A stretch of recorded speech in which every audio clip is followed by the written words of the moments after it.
बीवी से बेइंतहा मोहब्बत की निशानी, सिंध का ताज महल। किसने बीवी की फरमाइश पर खूबसूरत महल बनवाया? तारीखी साहिब महल पर कितना खर्चा आया? डिग्री सब डिवीजन के साथ ही जिला बदीन का शहर टंडो बागो वाक़ है। डिग्री से टंडो बागो जाते हुए दरमियान में एक छोटा सा गांव खटारो आता है। इस गांव में मौजूद मोहब्बत की निशानी साहिब महल अपनी खूबसूरती और बनावट के बायस पूरे सिंध में मशहूर है। मकामी बाशिंदे इसे ताज महल से तशबीह देते हैं। टंडो बागो से ये महल 14 किलोमीटर दूर शुमाल की तरफ है। सिंध के हुक्मरान खानदान के एक फर्द मीर हाजी खुदाबख्श तालपुर ने यह महल अपनी बीवी साहिब खातून की मोहब्बत में तामीर करवाया था और इसका नाम भी अपनी शरीके हयात के नाम पर साहिब महल रखा। मीर साहब जो सिंध के बड़े जमींदार थे, वो अपनी बीवी से बेइंतहा मोहब्बत करते थे। उन्हीं की फरमाइश पर एक खूबसूरत महल बनवाने का फैसला किया।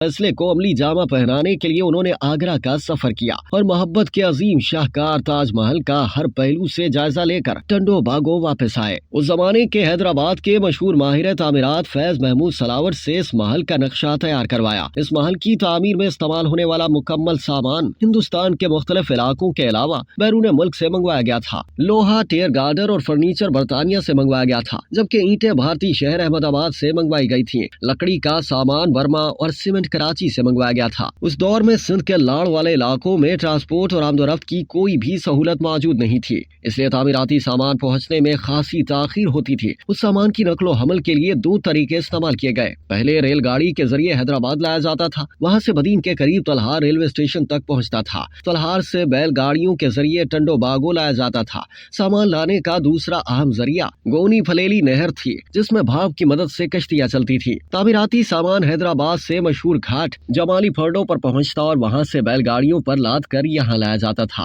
महल के तामीराती काम का आगाज फैज मोहम्मद सलावत की ज़ेरे निगरानी 1923 में हुआ और 1947 में मुकम्मल हुआ। इसकी तामीर में 24 साल का अरसा लगा और 40 लाख रुपए से ज्यादा का खर्चा आया था। जब महल बनकर तैयार हो गया तो लोग सिंध के खूबसूरत शाहकार को देखने के लिए दूर दराज के इलाकों से आते, जिसकी वजह से इसके हुस्न के चर्चे सारे जमाने में फैल गए। इसे रोशन करने के लिए जनरेटर का इस्तेमाल किया गया। महल के मरकजी दरवाजे की पेशानी पर संगमरमर के सफेद पत्थर पर साहिब महल 1947 लिखा हुआ है, जिसके नीचे तराजू बनाया गया है। 1947 में यह महल बनकर मुकम्मल हुआ और उसी बरस पाकिस्तान मार्ज़े वजूद में आया। महल की तामीर मुकम्मल होने के 8 साल बाद मीर खुदा बख्श तालपुर का इंतकाल हो गया।